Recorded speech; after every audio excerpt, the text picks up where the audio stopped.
Are you ready to level up your chamber gameplay? If you've been seeking ways to enhance your skills and become a formidable chamber player, then you're in the right place. This video will cover the best setups on every map and utility usage for chamber. Let's start with what makes chamber a sentinel, his trademark. On defense, we have two types of trips, commitment and spotter trips. Commitment trips are strategically hidden farther back and offer precise information on enemy location when triggered.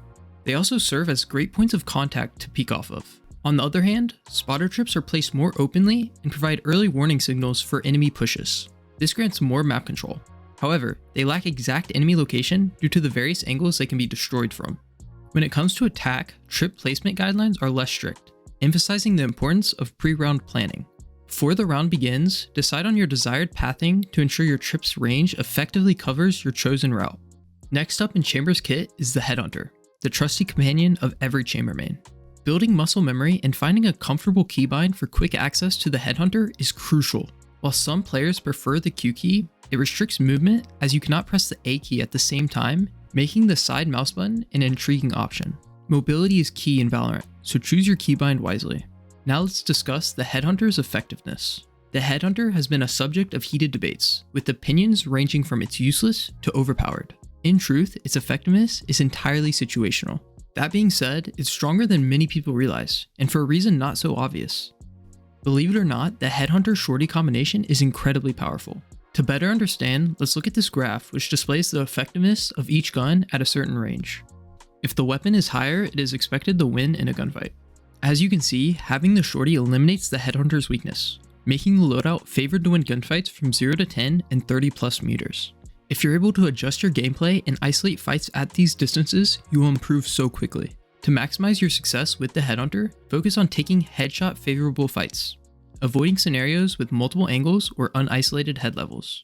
By relying less on aim, you'll improve your consistency and kill potential. If you want to learn more about this tactic, I highly recommend you check out this video. Last but not least, we have Chamber's Rendezvous. This signature ability grants Chamber access to positions that are otherwise inaccessible to other agents, creating constant pressure on the enemy team. To keep your opponents on their toes, it's essential to avoid predictability. With the setups I'll be sharing shortly, remember that creativity is everything. Experiment with various strategies and don't limit yourself to preset setups. Try assessing your team's needs and improvising on the spot. This adaptive approach will lead to greater success with Chamber. Here's an example of applying creativity to a setup. After noticing Breach had his ultimate, I decided instead of playing off-site, I'd just play a passive position that allows me to TP past his ultimate. Don't be afraid of a setup failing. That's the best way to learn with Chamber.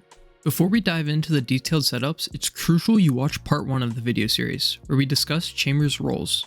Understanding these roles is essential to your improvement with Chamber and will be heavily referred to during the setups. To be as efficient as possible, I'll have the roles as well as the ideal weapon for each setup in the top right hand corner of the screen. Stay tuned for part 3, which will be an economy guide for Chamber.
If you want to see how Chamber's played, you should check out my live streams. I stream once a week.